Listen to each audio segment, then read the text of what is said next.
Thanks for your company this evening. I'm Luxmy Gopal.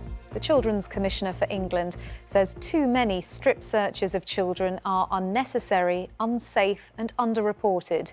The report, published today by Dame Rachel de Souza, was compiled following the case of Child Q in East London, when a 15-year-old child was strip searched by police without an adult present.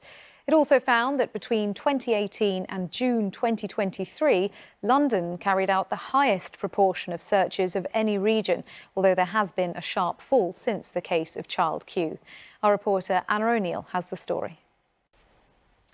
Let's have a quick look at some of the day's other news now. Very impressive prediction by Jules Holland there. Still to come on the programme this evening.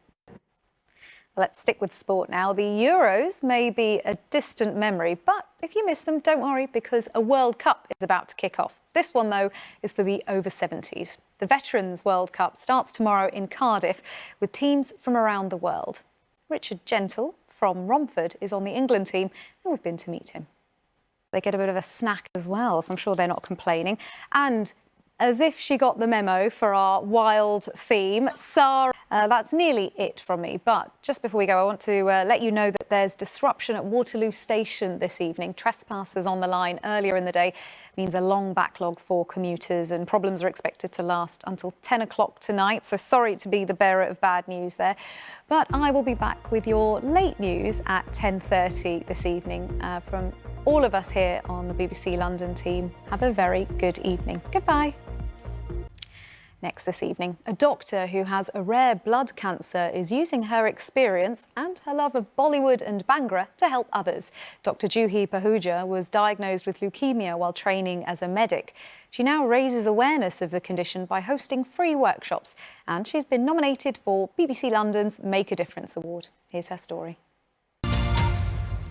Now, think back to the late 80s. That's when Canary Wharf began rising from the derelict docklands as a modern office district and became something of a symbol of London's financial services dominance. But fast forward 4 decades, and the outlook today is very different. In the post-COVID work-from-home world, demand for office space is falling, and major companies such as HSBC have announced their departure from the area. So how is Canary Wharf adapting?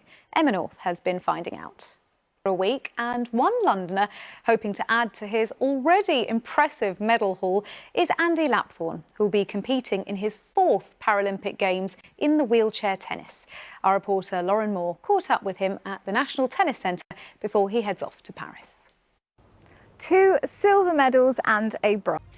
But first this evening, a Surrey student who has a life-threatening allergy is calling on the government to bring in a new law that would force restaurants and coffee shops to publish allergy information on menus. 17-year-old Max is backing Owen's law.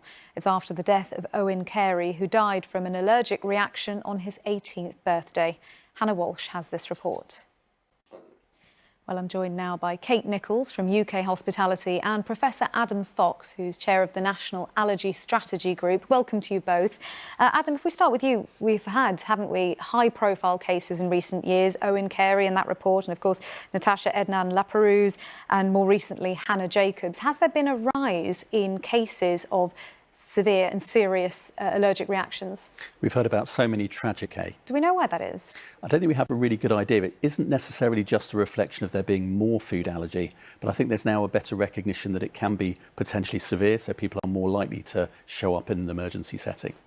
And Kate, what is the legal requirement currently around the hospitality sector rather than just guidance? The legal requirement is that we have allergy information for the 14 main, to make sure that there is really robust staff training, to make sure that customers and staff have the confidence to manage allergens in a fast-moving environment and that people can feel safe. And our top priority is making sure that we keep our customers safe. Do you think that's enough? Do you think more should be done? Well, I think we're working